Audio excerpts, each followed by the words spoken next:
ओम शांति। 24 सितंबर 2024 की मधुर महावाक्य। मीठे बच्चे, तुम जितना समय बाप की याद में रहेंगे उतना समय कमाई ही कमाई है। याद से ही तुम बाप के समीप आते जाएंगे। प्रश्न: जो बच्चे याद में नहीं रह सकते हैं उन्हें किस बात में लज्जा आती है? उत्तर: अपना चार्ट रखने में उन्हें लज्जा आती है। समझते हैं सच लिखेंगे तो बाबा क्या कहेंगे, लेकिन बच्चों का कल्याण इसी में ही है कि सच्चा सच्चा चार्ट लिखते रहें। चार्ट लिखने में बहुत फ़ायदे हैं। बाबा कहते, बच्चे इसमें लज्जा मत करो। ओम शांति। रूहानी बाप बेट बच्चों को समझाते हैं, अब तुम बच्चे 15 मिनट पहले आकर यहाँ बाप की याद में बैठते हो। अब यहाँ और तो कोई काम है नहीं, बाप की याद में ही आकर बैठते हो। भक्ति मार्ग में तो बाप का परिचय है नहीं, यहाँ बाप का परिचय मिला है और बाप कहते हैं मामे कम याद करो। मैं तो सब बच्चों का बाप हूँ। बाप को याद करने से वर्षा तो ऑटोमेटिकली याद आना चाहिए। छोटे बच्चे तो नहीं हो ना। वह लिखते हैं हम 5 मास व 2 मास के हैं, परंतु तुम्हारी कर्मेंद्रियाँ तो बड़ी हैं। तो रूहानी बाप समझाते हैं, यहाँ बाप और वर्षे की याद में बैठना है।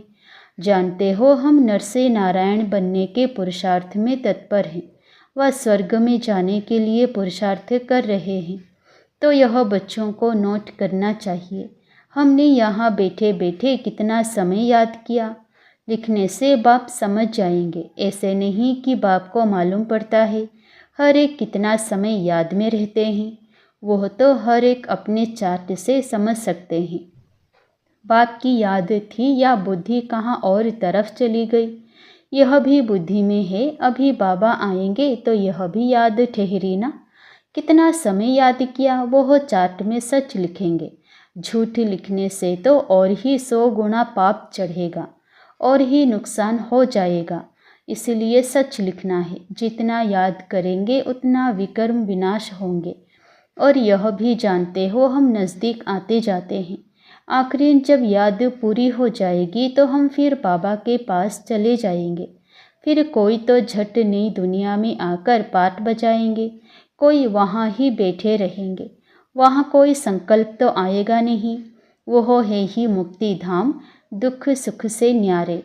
सुखधाम में जाने के लिए अब तुम पुरुषार्थ करते हो। जितना तुम याद करेंगे उतना विकर्म विनाश होंगे। याद का चार्ट रखने से ज्ञान की धारणा भी अच्छी होगी। चार्ट रखने में तो फ़ायदा ही है। बाबा जानते हैं याद में ना रहने कारण लिखने में लज्जा आती है। बाबा क्या कहेंगे मुरली में सुना देंगे।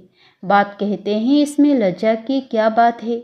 दिल अंदर हर एक समझ सकते हैं हम याद करते हैं व नहीं। कल्याणकारी बाप तो समझाते हैं, नोट करेंगे तो कल्याण होगा।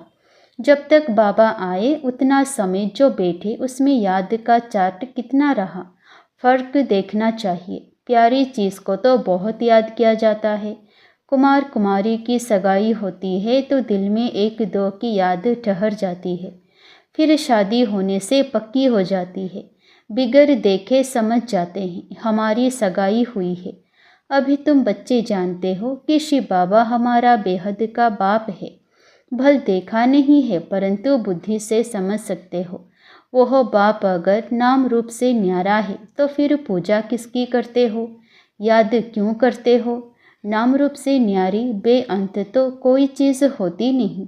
ज़रूर चीज़ को देखा जाता है तब वर्णन होता है। आकाश को भी देखते हैं ना, बेअंत कह नहीं सकते। भक्ति मार्ग में भगवान को याद करते हैं, हे भगवान, तो बेअंत थोड़े ही कहेंगे। हे भगवान कहने से तो झट उनकी याद आती है, तो ज़रूर कोई चीज़ है। आत्मा को भी जाना जाता है, देखा नहीं जाता। सब आत्माओं का एक ही बाप होता है, उनको भी जाना जाता है।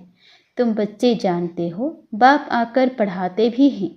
आगे यह मालूम नहीं था कि पढ़ाते भी हैं। श्री कृष्ण का नाम डाल दिया है। श्री कृष्ण तो इन आँखों से देखने में आता है। उनके लिए तो बेअंत नाम रूप से न्यारा कह नहीं सके।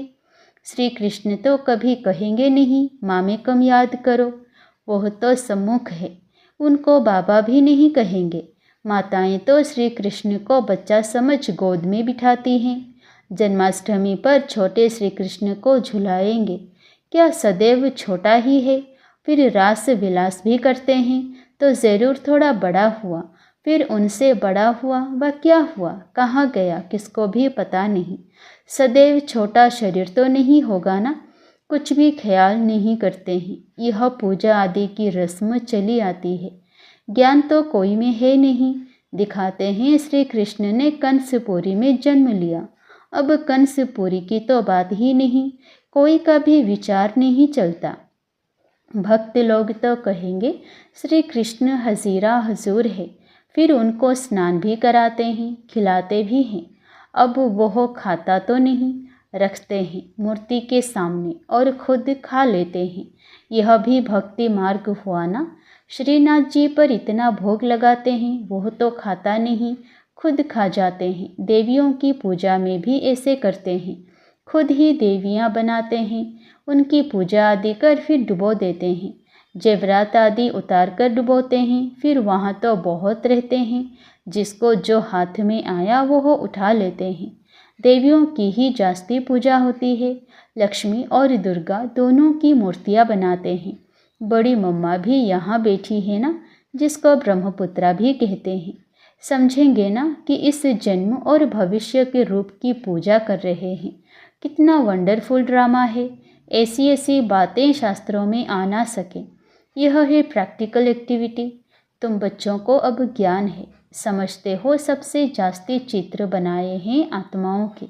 जब रुद्र यज्ञ रचते हैं तो लाखों शालिग्राम बनाते हैं। देवियों के कब लाखों चित्र नहीं बनाएंगे। वह तो जितने पुजारी होंगे उतनी देवियां बनाते होंगे। वह तो एक ही टाइम पर लाख शालिग्राम बनाते हैं। उनका कोई फिक्स दिन नहीं होता है, कोई मुहूर्त आदि नहीं होता है, जैसे देवियों की पूजा फिक्स टाइम पर होती है।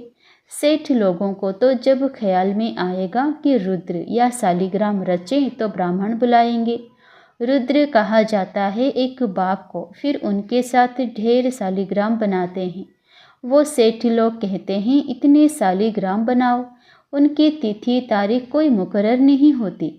ऐसे भी नहीं कि शिव जयंती पर ही रुद्र पूजा करते हैं, नहीं, अक्सर करके शुभ दिन बृहस्पति को ही रखते हैं। दीपमाला पर लक्ष्मी का चित्र थाली में रखकर उनकी पूजा करते हैं, फिर रख देते हैं। वह है महालक्ष्मी, युगल है ना। मनुष्य इन बातों को जानते नहीं। लक्ष्मी को पैसे कहाँ से मिलेंगे, युगल तो चाहिए ना। तो यह लक्ष्मी नारायण युगल है, नाम फिर महालक्ष्मी रख देते हैं। देवियाँ कब हुई, महालक्ष्मी कब होकर गई, यह सब बातें मनुष्य नहीं जानते हैं। तुमको बाप बेट समझाते हैं, तुम्हारे में भी सबको एक रस धारणा नहीं होती है। बाबा इतना सब समझाकर फिर भी कहते शिव बाबा याद है, वर्षा याद है। मूल बात है यह, भक्ति मार्ग में कितना पैसा वेस्ट करते हैं। यहाँ तुम्हारी पाई भी वेस्ट नहीं होती है। तुम सर्विस करते हो साल्वेंट बनने के लिए। भक्ति मार्ग में तो बहुत पैसे खर्च करते हैं, इन साल्वेंट बन पड़ते हैं, सब मिट्टी में मिल जाता है। कितना फ़र्क है। इस समय जो कुछ करते हैं वह ईश्वरीय सर्विस में शिव बाबा को देते हैं।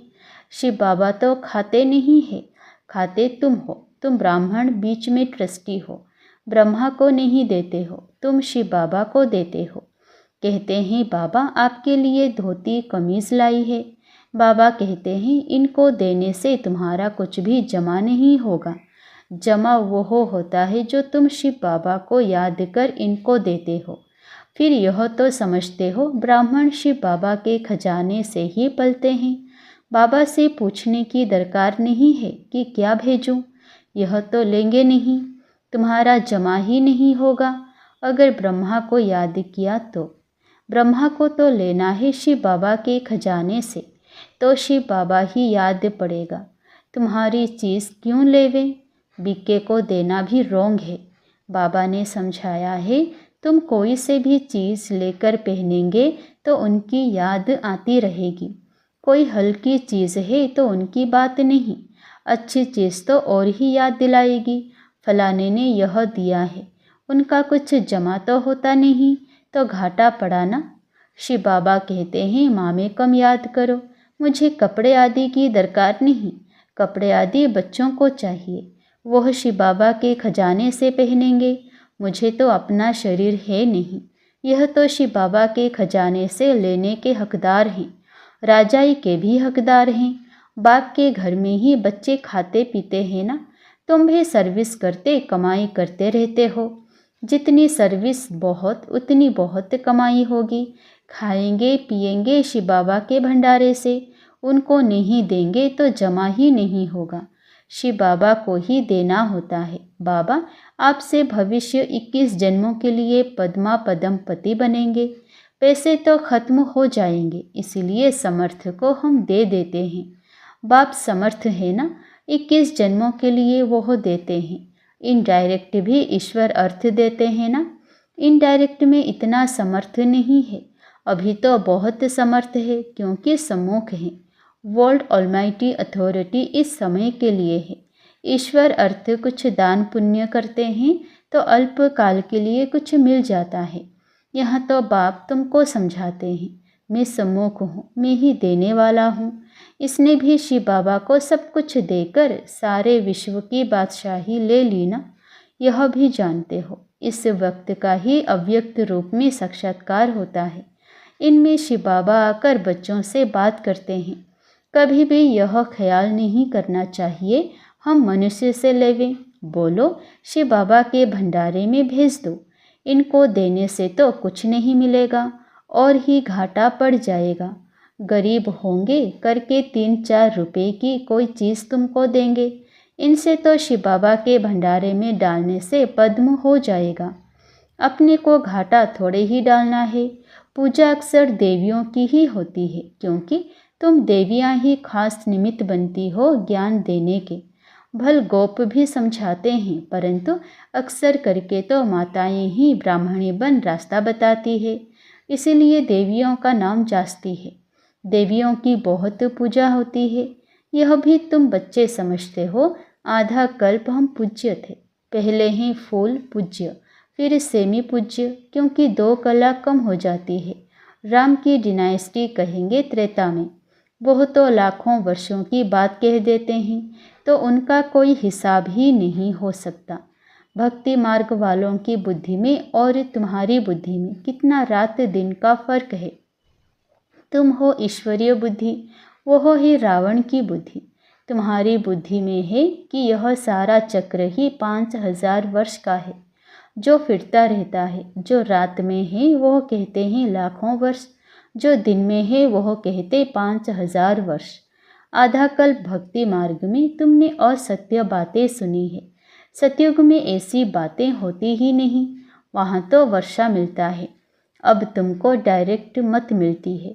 श्रीमद् भगवत गीता है ना, और कोई शास्त्र पर श्रीमद् नाम है नहीं।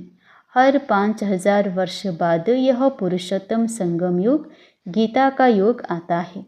लाखों वर्ष की तो बात हो नहीं सकती है। कभी भी कोई आए तो ले जाओ संगम पर। बेहद के बाप ने रचयिता अर्थात अपना रचना का सारा परिचय दिया है, फिर भी कहते हैं अच्छा बाप को याद करो, और कुछ धारणा नहीं कर सकते हो तो अपने को आत्मा समझ बाप को याद करो। पवित्र तो बनना ही है।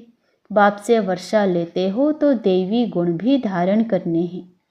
अच्छा, मीठे मीठे सिकिलधे बच्चों प्रति माता पिता बाप दादा का याद प्यार और गुड मॉर्निंग। रूहानी बाप की रूहानी बच्चों को नमस्ते। धारणा के लिए मुख्य सार। पहला, 21 जन्मों के लिए पद्मों की कमाई जमा करने के लिए डायरेक्ट ईश्वरीय सेवा में सब कुछ सफल करना है। ट्रस्टी बन शिव बाबा के नाम पर सेवा करनी है। दूसरा, याद में जितना समय बैठते उतना समय बुद्धि कहाँ कहाँ गई यह चेक करना है। अपना सच्चा सच्चा पोतामेल रखना है। नर से नारायण बनने के लिए बाप और वर्षे की याद में रहना है। वरदान। विस्मृति की दुनिया से निकल स्मृति स्वरूप रह, हीरो पार्ट बजाने वाले विशेष आत्मा भव। विस्मृति की दुनिया से निकल स्मृति स्वरूप रह, हीरो पार्ट बजाने वाले विशेष आत्मा भव। यह संगम योग स्मृति का योग है और कलयुग विस्मृति का योग है। आप सब विस्मृति की दुनिया से निकल आए। जो स्मृति स्वरूप हैं वही हीरो पार्ट बजाने वाली विशेष आत्मा है। इस समय डबल हीरो हो, एक हीरे समान वैल्यूबल बने हो, दूसरा हीरो पार्ट है। तो यही दिल का गीत सदा बजता रहे कि वाह मेरा श्रेष्ठ भाग्य। जैसे देह का ऑक्यूपेशन याद रहता है, ऐसे ये अविनाशी ऑक्यूपेशन की मैं श्रेष्ठ आत्मा हूँ याद रहे, तब कहेंगे विशेष आत्मा।